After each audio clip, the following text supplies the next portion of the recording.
What are some things to consider when developing a coaching business plan? Mhm. I think the hardest thing, I think, in new coaches is trying to figure out, who do I coach? Like, what's my specialty? What do I do? And there's a lot of value in trying out a couple, or having a specialty that is very circumscribed, where it's a lot of focus. I think it's hard sometimes for new coaches to um, do that, because they feel like you're excluding whole populations when you have such a strong specialty. So I think there's a way to keep that specialty. Let's say I work with high school sophomores who are looking to develop a project or do something outside of high school. Right? Let's say that's my specialty.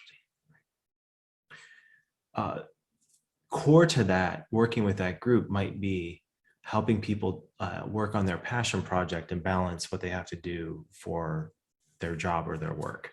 Right. So then there's an audience specific specialty, and then you have this context less. I don't know. You have this general specialty of what your group most needs, and then so if I were starting out, I would do both. I would have, my business plan would be, okay, this is the specific audience I target, and this is the more global or general emotion set, or this is the more general thing that I also work with. Those would be the two nets that I would cast.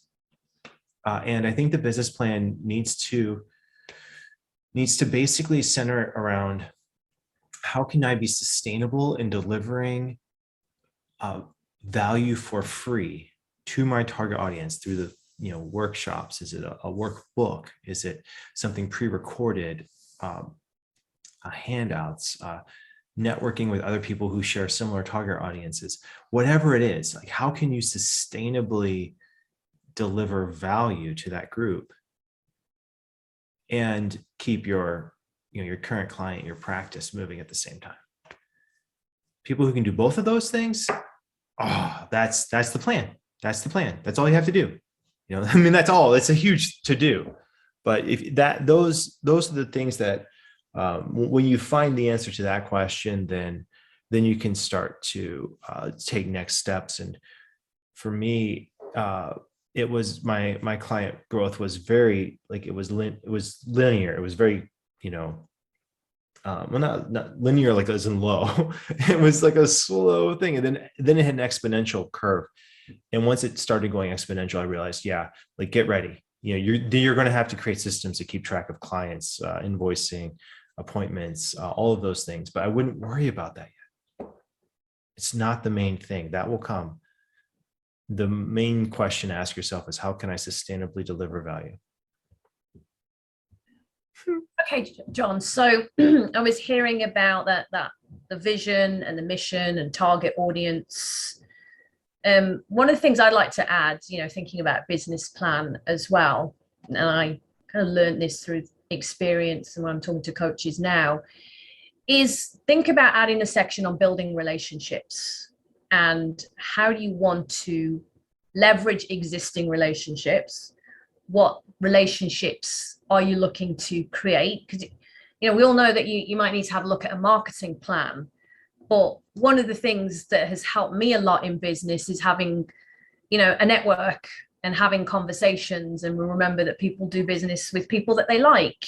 And this was one of the biggest challenges for me when I moved to the US, was I didn't have a network. I didn't have any connections. When I was in the UK, and I know if I had said, I'm going out on my own, I'm going to be a coach, or I'm going to do consulting, there's so many people that I could have picked up the phone to as well.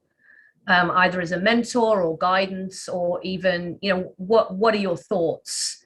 And then I didn't have that when I moved to the US. So one of the things I encourage people to do is really have a look at, what are the relationships you need to build, and who do you need to be speaking to, and what could you leverage even from the environment that you're in now? I mean, I talk a lot about executive coaching because that's the arena that I'm in a lot, but I think it work anywhere. So I was thinking about that and where people should add that in the business plan. What are your thoughts on that, John? Yeah, networking is huge.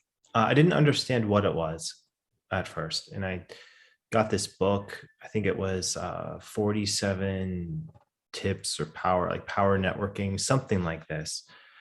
And it was, I remember the thing that really jumped out at me was that like the definition of networking and or the definition as I had understood it and still think about it is the giving and receiving of information of what you need and what the other person needs, right? What you're looking for and what the other person is looking for. So this definition is really useful because it provides a structure for like when you're having these conversations with people. But so it's the giving and receiving of information. Like, what is it you really need? And that's a coaching question. That is a coaching question. And it's also being really clear on what is it that the other person can provide you.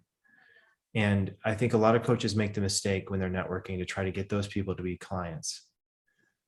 It's not. You don't want the people you're networking with to become clients. You want the people you're networking with to provide pathways for you to have workshops or for them to refer clients to you. So what you're really after are referral networks. You're after pathways and referrals. Those are the big wins. You're not after the actual stepping stones, the actual particles. You're after a sustainable path. So once I understood that, I felt like networking for me became fun. Like it became like having mini coaching sessions. Like, what is it you really want? What is it you really need? What would help your business get to the next level? These are the things. These are the questions to ask. I'm all right to keep going for another 10 minutes. Yeah, let's do it. Okay, all right. The only other thing I would add to this might sound, let's say, it's not boring, but practical tip for people to think about with when you're creating that business plan as well, especially if you're new to running your own business or you're new to being an entrepreneur, is you will need a small budget for operating costs. And I think sometimes people can forget that. And even though there's add things at a later stage, there's so many free things out there, isn't there, John? I mean, there's free, you can use all kinds of free resources and even schedulers that are free until a certain point. But I think just even being mindful and aware initially, what's the small budget that I might have for operating costs, such as registering, a LLC or a business or, any fees. And what I'd say is there's so many things that you can do on your own as well. I mean, you can get membership with Law Depot for contracts and things. You don't have to hire an attorney or anything. But I think sometimes when I'm speaking to coaches, because it's so new, they've forgotten to allocate, whatever budget it is that they might need to put in there for those operating costs, website. And there's smart ways around all of this. You might do an exchange of service with someone who's going to create your website. I've done that before and coach them. But I think it's being mindful of some of those things and being smart with it as well, isn't it? Right. I mean, it's fairly easy right now to put together a 2 or 3 page website. I wouldn't spend a lot of time on websites at the beginning. I didn't until I got later in the game. I started to more and more. I think, the business plan at the beginning is very easy. It's how can I provide value to a certain sector of the population? And when you ask yourself, how can I provide value? It crystallizes the next action step. And the hardest part about starting out is knowing like, what is it you have to do? Or, you don't even know you don't know all the things that you actually need to do. So just finding that out and taking time is useful. But again, it really comes down to you need to provide value. So did you do it today or not? And if you didn't, then what do you need to do to the next day to do it? And getting involved, getting networking, Yeah, asking clarifying questions is a way of providing value. It's almost like a one-to-one correlation.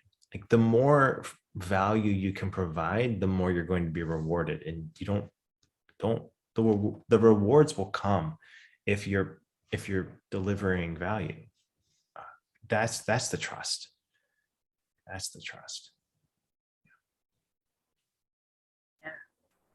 Absolutely agree. I mean, when I first started my coaching business and I would offer a complimentary call and I would be advised to do it for 15 minutes maximum. And I used to do an hour's complimentary coaching call. That no right or wrong, but it's just what I chose to do. And I think I went into it not having the fear and you're going to just offer the coaching, be in that space. And it 95% of the time, somebody wanted to sign up immediately because they had experienced value. And it wasn't just a 15-minute sales call where I was trying to convince them of the value of coaching. They actually experienced coaching in it. And I'm so glad I used that model versus what I kept being told, because I didn't feel comfortable at that time with just gathering some data and trying to upsell someone. As I said, no right or wrong, but it's just what I experienced and the feedback I got. And people would be like, okay, well, how do I sign up now? Because they experienced it right there. Yeah, that's it. That's it. So yeah, go forth, create value, and then and be nice. Be okay.